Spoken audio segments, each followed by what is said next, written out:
সময়টা সপ্তদশ শতাব্দী। সমগ্র ভারতবর্ষব্যাপী বিস্তৃত মোগল সাম্রাজ্যের গৌরব সূর্য প্রায় অস্তমিত। এরকমই এক সময়ে কারতালাব খাঁ ঔরঙ্গজেবের দ্বারা ঢাকার দেওয়ান নিযুক্ত হন এবং অল্প দিনের মধ্যেই তিনি তার দেওয়ানি স্থানান্তরিত করেন মুকসুদাবাদে। দাক্ষিণাত্যের যুদ্ধে ঔরঙ্গজেব যখন প্রায় কপর্দক শূন্য, কারতালাব খাঁ 1 কোটি টাকার রাজস্ব প্রদান করেন সম্রাটকে এবং তার পরিবর্তে লাভ করেন মুর্শিদ কুলি খাঁ উপাধি। তার এই নামকরণের সাথে সাথেই মুকসুদাবাদ রূপান্তরিত হয় মুর্শিদাবাদে। মুর্শিদাবাদ নামটা শুনলেই দুটো নাম সর্বপ্রথম মনে আসে, যার প্রথমটি হলো সিরাজউদ্দৌলা ও দ্বিতীয়টি হলো হাজারদুয়ারি। যদিও এই দুয়ের মধ্যে নেই দূর দূরান্তের কোনো সম্পর্ক। সিরাজদৌলার মৃত্যুর প্রায় 80 বছর পর নির্মিত হয়েছিল এই হাজারদুয়ারি প্রাসাদ। বাংলার নবাবদের শহর মুর্শিদাবাদ, ব্রিটিশ পূর্ববর্তী বাংলার ইতিহাস আবর্তিত এই মুর্শিদাবাদকে কেন্দ্র করেই। আর আজ আমরা সেই ইতিহাসের পাতা উল্টে দেখতে পৌঁছে গেছি মুর্শিদাবাদে। Hello and welcome back to the channel. একটা নতুন ভিডিওতে আপনাদের সবাইকে স্বাগত। আমরা সকাল 7টার সময় বাড়ি থেকে বেরিয়েছি আর এখন বাজে হচ্ছে 9টা, মানে 8:25-30 আমরা এই জায়গাটাতে এসে পৌঁছেছি, যেটা কৃষ্ণনগরে। এখানে সোনার তরি বলে একটা রেস্টুরেন্টে দাঁড়িয়েছি ব্রেকফাস্টের জন্য। দারুণ সুন্দর কিন্তু অ্যাম্বিয়েন্সটা। চলুন রেস্টুরেন্টটা দেখিয়ে দিই। যারা এই রাস্তায় যাচ্ছেন, এখানে কিন্তু যদি আপনাদের ব্রেকফাস্ট বা কোনো হল্টের দরকার হয়, এই রেস্টুরেন্টটাতে দাঁড়াতে পারেন। দারুণ সুন্দর কিন্তু। চলুন গ্রাম বাংলার বুক চিরে এগিয়ে চলা 34 নম্বর জাতীয় সড়ক ধরে আবার ডুব দেওয়া যাক ইতিহাসের পাতায়। 15ই এপ্রিল 1756 বাংলার সিংহাসনে বসলেন নবাব সিরাজউদ্দৌলা, আজ যিনি বাংলার ইতিহাসের সবচেয়ে জনপ্রিয় চরিত্র। 1757 সালের 23শে জুন পলাশীর প্রান্তরে ইংরেজ বাহিনীর সাথে যুদ্ধে পরাজিত হন সিরাজদৌল্লা এবং তার সাথে সাথেই বাংলায় নেমে আসে পরাধীনতার ছায়া। মুর্শিদাবাদ থেকে প্রায় 50 কিলোমিটার দূরে অবস্থিত এই ঐতিহাসিক পলাশীর প্রান্তর দিয়েই চলুন শুরু করা যাক মুর্শিদাবাদ ভ্রমণ।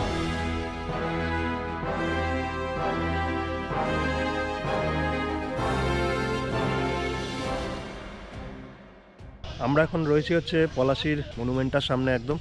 তো এই হচ্ছে সেই পলাশী যেখানে বাংলার অনেক ইতিহাস, অনেক গর্ব, অনেক বর্বরতা, অনেক বিশ্বাসঘাতকতা ইতিহাস লুকিয়ে রয়েছে। ইতিহাস বইতে পেয়েছি, ছোট থেকে পড়ে এসেছি। আজকে সেই ঐতিহাসিক জায়গার সামনে আমরা দাঁড়িয়ে, সেই স্মৃতিস্তম্ভের সঙ্গে দাঁড়িয়ে সেই ইতিহাসগুলো যেন একদম চোখের সামনে ভেসে উঠছে। তো জায়গাটা কিন্তু এর ভাইবটা কিন্তু আলাদাই। এখন আপনি আসলে হয়তো বুঝতে পারবেন না, বাট যারা এই ঐতিহাসিক তথ্যগুলো সম্বন্ধে একটু আলোচনা করেন বা যেগুলো নিয়ে একটু নাড়াঘাটা করেন, তাদের জন্য কিন্তু জায়গাটা খুবই তাৎপর্যপূর্ণ। আমরা কিন্তু এখন ঐতিহাসিক পলাশীর প্রান্তর দিয়ে হেঁটে যাচ্ছি। এখন আর সেই প্রান্তর যদিও নেই, চারিদিকে চাষের জমি হয়ে গেছে। এখন একটা পিকনিক স্পটের মতো আর কি ভাইবটা চলে এসে, চারিদিকে সর্ষের ক্ষেত, কুমড়োর ক্ষেত হচ্ছে, পিছনে আমার একদম হলুদ সর্ষে ক্ষেত।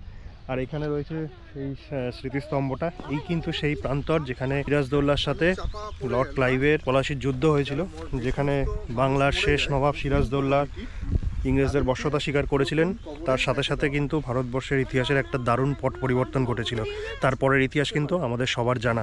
1757 সালের 23শে জুনের সেই পলাশীর প্রান্তর ভারতবাসীর কাছে এক অভিশপ্ত নাম। সেদিন যেরকম অস্তমিত হয়েছিল ভারতের স্বাধীনতার সূর্য, তার সাথে সাথেই শুরু হয়েছিল 200 বছরের ব্রিটিশ শাসনকাল। ব্রিটিশরা তাদের এই যুদ্ধ জয়ের স্মারক হিসেবে তৈরি করেছিলেন এই স্মৃতিস্তম্ভটি। আর প্রান্তরের মধ্যে রয়েছে সিরাজের সেনাবাহিনীর 3 সেনাপ্রধান মীর মদন বাহাদুর আলী খাঁ এবং নাওয়ে সিং হাজারির স্মৃতিস্তম্ভ। পলাশীর যুদ্ধে সিরাজের পরাজয়ের জন্য যে কারণগুলিকে দায়ী করা হয়, তার অন্যতম কারণ ছিল সিরাজের বিরুদ্ধে তারই পরিজনদের বিশ্বাসঘাতকতা। আর এই বিশ্বাসঘাতকদের মধ্যে অন্যতম ছিলেন সিরাজের মাসি অর্থাৎ আলীবর্দী খাঁর বড় মেয়ে ঘসেটি বেগম এবং তার স্বামী নওয়াজিশ মোহাম্মদ খান। এই নওয়াজিশ মোহাম্মদ খানই 1743 সালে তৈরি করান মতিঝিল প্রাসাদ, যা এক অশ্বক্ষুরাকৃতির হ্রদ দ্বারা ঘেরা। এই হ্রদের জলেই চাষ হতো মুক্ত এবং তার থেকেই এই হ্রদের নাম হয়েছিল মতিঝিল এবং প্রাসাদের নাম মতিঝিল প্রাসাদ। যদিও সেই প্রাচীন প্রাসাদ আজ নেই, তার পরিবর্তে গড়ে উঠেছে পশ্চিমবঙ্গ সরকারের পর্যটন দপ্তরের গেস্ট হাউস, আমাদের দুদিনের আস্তানা মতিঝিল ইকো ট্যুরিজম পার্ক।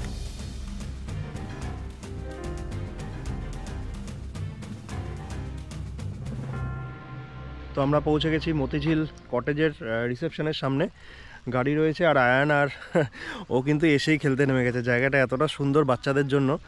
তো এখানে এসে কিন্তু 2 দিন যদি এখানে থাকা যায়, এখানেই কিন্তু টাইম কাটানো যাবে। আর এখানে হচ্ছে রিসেপশন, আর কটেজটা হচ্ছে সামনে আছে।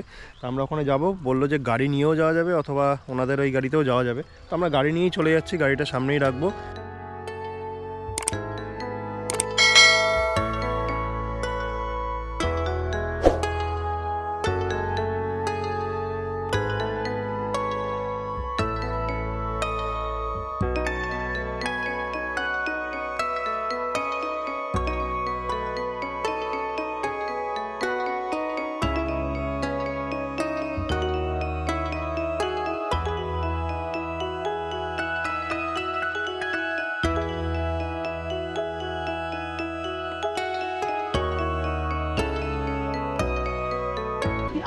অবশেষে বেরিয়েছি, বৃষ্টি পড়ছে, আমি মাথায় শাওয়ার ক্যাপটা পরে নিয়েছি, ছাতা আনে নিয়ে কি আর করবো। তবে ওনাদের কিন্তু একটা খুব ভালো ব্যবস্থা আছে, ওনাদের একটা ব্যাটারির গাড়ি রয়েছে এই কটেজ থেকে বাইরে অবধি নিয়ে যাওয়ার জন্য, রিসেপশন অবধি নিয়ে যাওয়ার জন্য, কারণ যেহেতু ডিস্টেন্সটা অনেকটা বেশি। তো আমরা গাড়িটা ডেকে নিয়েছি, আমরা বসে পড়েছি। এদিকে চলে আয়। এদিকে আমি, আয়ানের যে ফ্রেন্ড, আমরা 3 জন পিছনে, আর প্রীতি, সোমার, ওই সনাতনদার সামনে। তো আমরা এখান থেকে কটেজ থেকে কিন্তু বেরিয়ে এখন যাচ্ছি হচ্ছে রিসেপশনের দিকে। ওখান থেকে আমরা বাইরে যাব, দেখি কতটা কি ঘোরা যায়। এখনো বৃষ্টি পড়ছে কন্টিনিউয়াসলি, ছাতা কিনতে হবে প্রথমে বেরিয়ে একটা ছাতা কিনবো, তারপর ঘুরবো। ঘুরতে এসে ঘরে বসে থাকতে ভালো লাগে না একদম।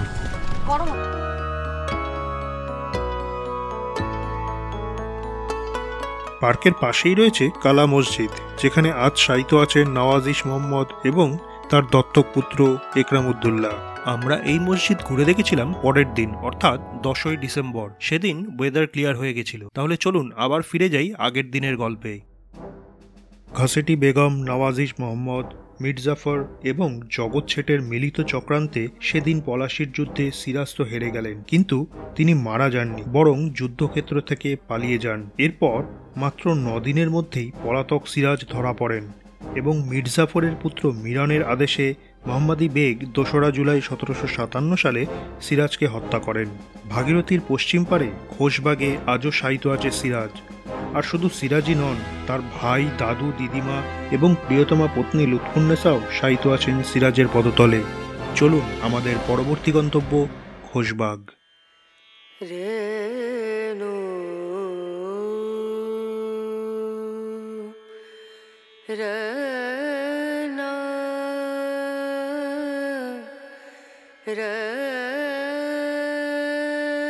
মুর্শিদাবাদ ভ্রমণের প্রথম দিনটি আমরা এই খোশবাগ দেখে এবং পরে ডাহাপাড়ার জগৎবন্ধু ধাম ঘুরে শেষ করি।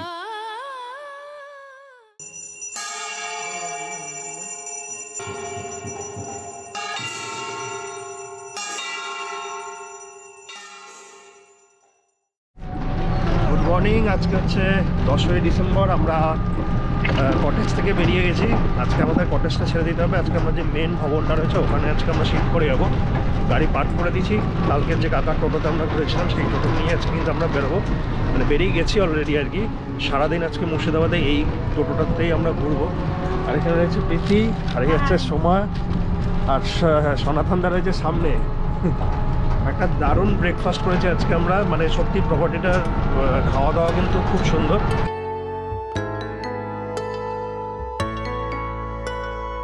দ্বিতীয় দিনের শুরু কাঠগোলা বাগানবাড়ি দিয়ে।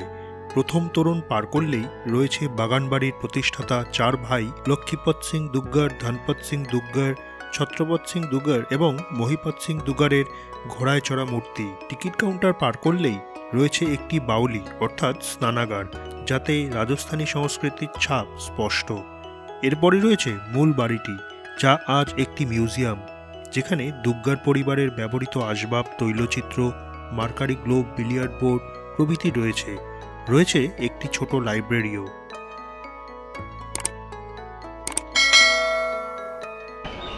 আমার পিছনে রয়েছে এই সেই বিখ্যাত পুকুর, যেখানে জমিদার বংশের যে 4 রানী ছিলেন, যে 4 ভাই, তাদের স্ত্রীরা এখানেই কিন্তু স্নান করতেন। দেখুন 4টে কোণায় এরকম 4টে সিঁড়ি করা আছে জলে নামার জন্য। আর এই পুকুরেই কিন্তু ছিল প্রচুর বড় বড় মাছ। তারা ওই রানীরা সেই মাছগুলোকে পুষত, এবং যে অত বড় বড় মাছগুলো ছিল প্রত্যেকের নাকে কিন্তু নথ পরানো থাকতো। তো ওনারা যেহেতু জৈন ধর্মে দীক্ষিত, ওনারা প্রাণী হত্যা করতেন না, মাছগুলোকে পুষতো এবং মারা গেলে পরে ওনাদেরকে কিন্তু সমাধি দিত, মানে মাছগুলোকে সমাধি দেওয়া হতো। তো আমার পিছনে যে এই লম্বা যে বিল্ডিংটা দেখতে পাচ্ছেন, এটা ছিল তৎকালীন রন্ধনশালা। বাট এখন কিন্তু এই মুহূর্তে এখানে কোনো রান্না ঠান্না হয় না। এই জমিদার বংশের যারা উত্তরসূরি রয়েছেন, যারা এখনও কিন্তু কলকাতার ভবানীপুরে বসবাস করেন, তো তারা যখন আসেন তারা কিন্তু এখানেই থাকেন। তো তাদের থাকার বন্দোবস্ত এখানে করা হয়।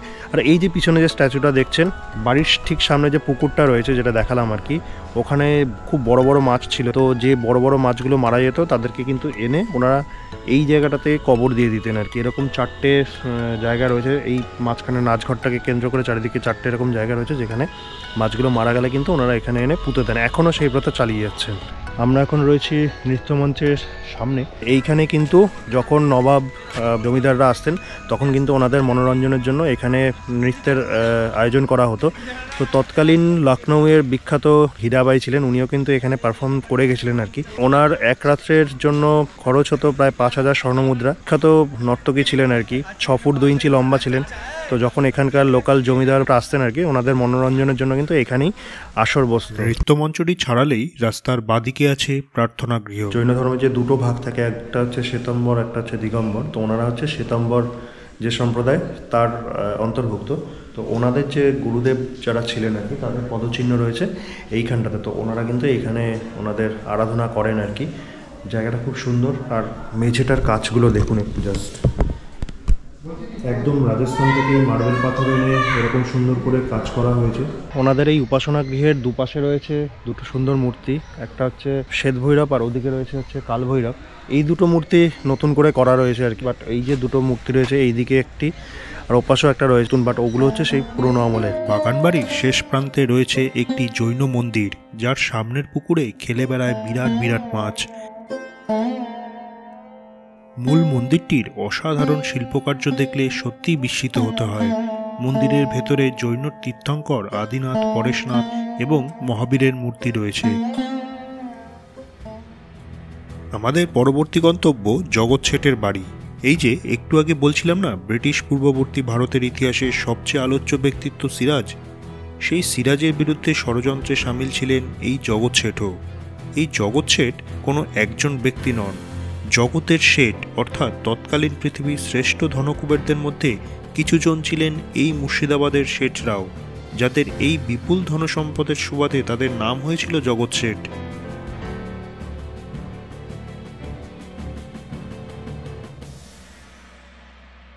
আমরা পুরোটা ঘুরলাম, ভেতরে তো ক্যামেরা করা অ্যালাউড নয়, আমরা একজন গাইড নিয়েছিলাম। ভেতরে একটা অস্ত্রাগার রয়েছে। আর এর আগে যে আমরা কাঠগোলা বাগানবাড়িতে গেছিলাম, ওখানে একটা দুর্দান্ত জিনিস যেটা দেখালাম, যে গঙ্গার সঙ্গে যে সুড়ঙ্গটার কানেকশন রয়েছে, সেই সুড়ঙ্গটা কিন্তু এইখানে অর্থাৎ এই জগৎ শেঠের যে মিন্টটা বা অস্ত্রাগারটা বা ব্যবসায়িক যে প্রতিষ্ঠানটা, সেটার সঙ্গে কিন্তু যুক্ত ছিল আর কি। মানে সেই ঘরটা আমরা দেখলাম আর কি।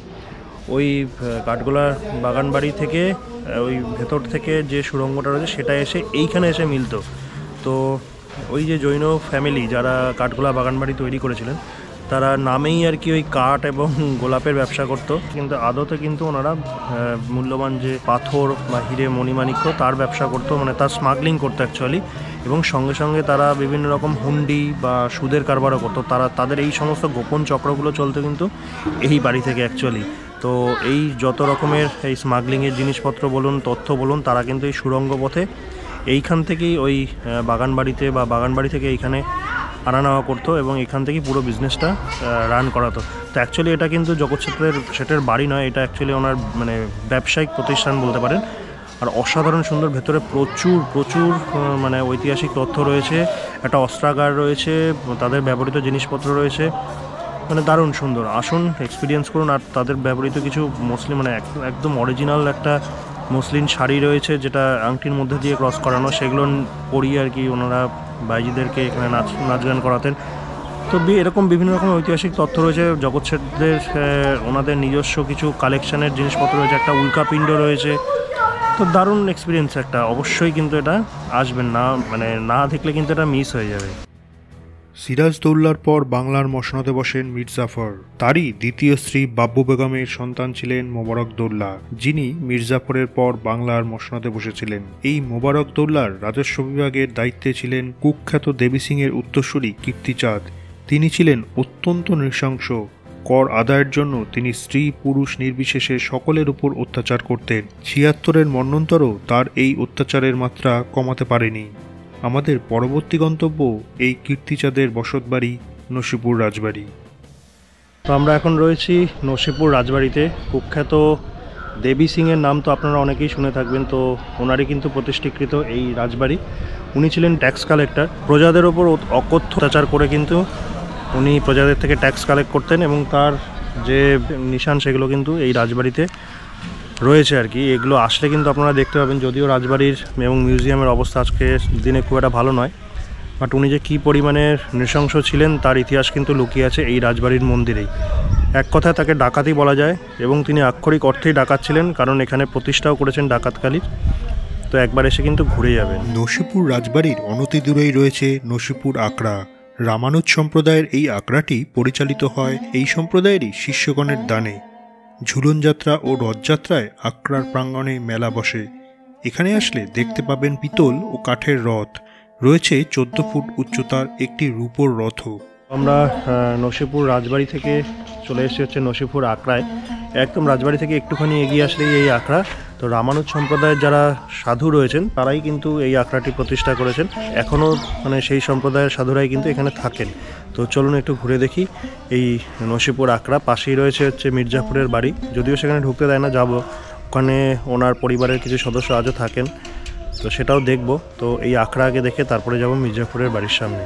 80 টাকার গাড়ি, মাত্র 80 টাকা দিয়ে কেনা হয়েছিল।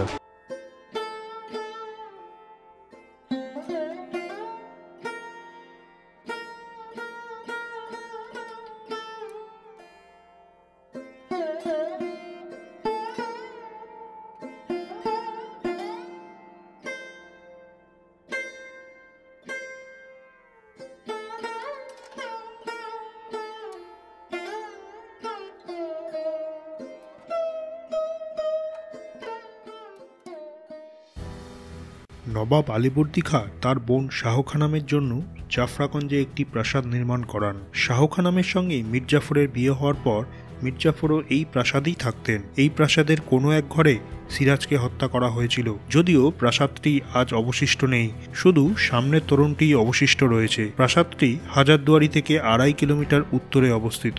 আজ এখানে একটি প্রাইভেট প্রপার্টি রয়েছে, যার ভিতরে ঢোকা মানা। তোকে মারবে সবাই, সবাই তোকে মীর জাফরের লোক বলবে। বলছে মীর জাফরের বাড়ির পাথর নিয়ে যাই, সবাইকে দেখা। ওই মীর জাফরের বাড়ির পাথর নিয়ে দৌড়চ্ছে এখন। জাফরাগঞ্জ প্রাসাদের উল্টো দিকেই ছিল শাহ খানমের কিচেন গার্ডেন। বেগম শাহ খানমের অত্যন্ত পছন্দের এই বাগানটি পরে সমাধিক্ষেত্রে পরিণত হয়। মীর জাফর এবং তার বংশধরদের প্রায় 1100 সমাধি রয়েছে এই সমাধিক্ষেত্রে।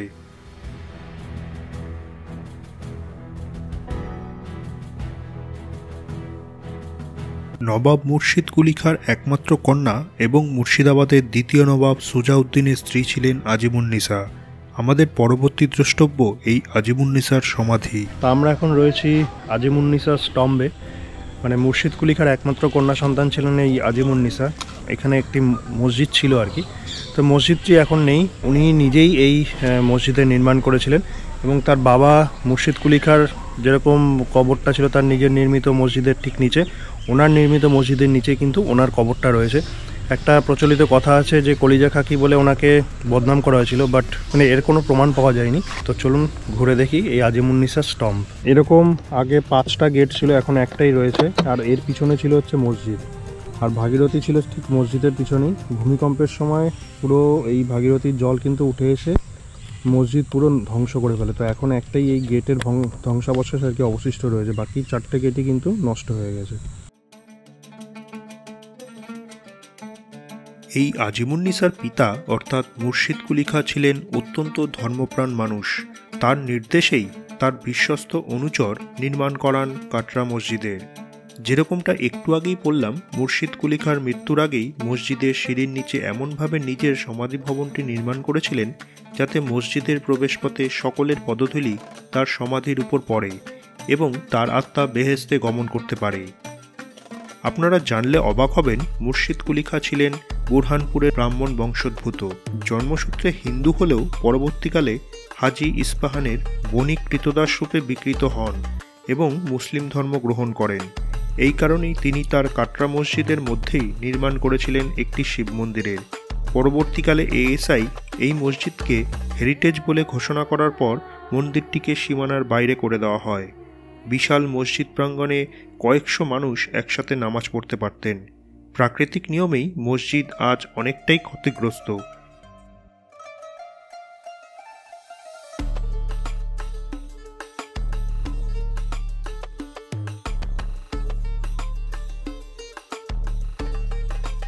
চারপাশের 4টি মিনারের আজ 2টি অবশিষ্ট। বর্তমানের প্রবেশপথটি আসলে মসজিদের পশ্চাৎ দিক।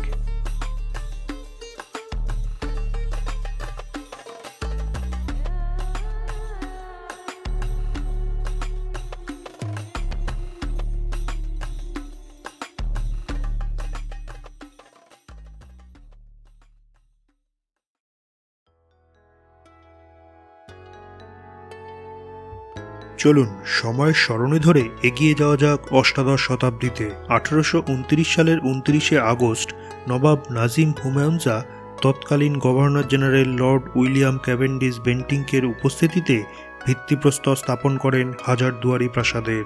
আসল নকল মিলিয়ে হাজার দরজার এই ইটালিয়ান স্থাপত্যে নির্মিত প্রাসাদের নির্মাণ কাজ শেষ হয়েছিল 1837 সালে। খরচ হয়েছিল তৎকালীন 16 লক্ষ টাকা। বর্তমানে প্রাসাদের প্রথম ও দ্বিতীয় স্তরই শুধু খোলা থাকে পর্যটকদের জন্য। নানা দুর্মূল্য ও দুষ্প্রাপ্য সামগ্রীতে ভরা এই প্রাসাদটি, যার বিবরণ এই সংক্ষিপ্ত পরিসরে দেওয়া অসম্ভব। প্রাসাদের উল্টো দিকেই রয়েছে ইমামবাড়া, যা বাংলার সবচেয়ে বড় ইমামবাড়া, এবং প্রাসাদ ও ইমামবাড়ার মাঝে রয়েছে সিরাজের মদিনা। কথিত আছে নৌসরি বানু বেগমের সমাধিতে রাখা পবিত্র মক্কা মদিনার মাটি সিরাজ খালি পায়ে নিজে মাথায় করে এই স্থানে এনে রেখেছিলেন। এছাড়াও রয়েছে একটি বিরাট কামান, যা বাচ্চাওয়ালি তোপ নামে পরিচিত, এবং একটি ঘড়ি স্তম্ভ। এই হাজারদুয়ারি প্রাসাদ আজ মুর্শিদাবাদের সবচেয়ে জনপ্রিয় পর্যটন স্থল। প্রতি শুক্রবার ছাড়া প্রত্যহ খোলা থাকে এই প্রাসাদ।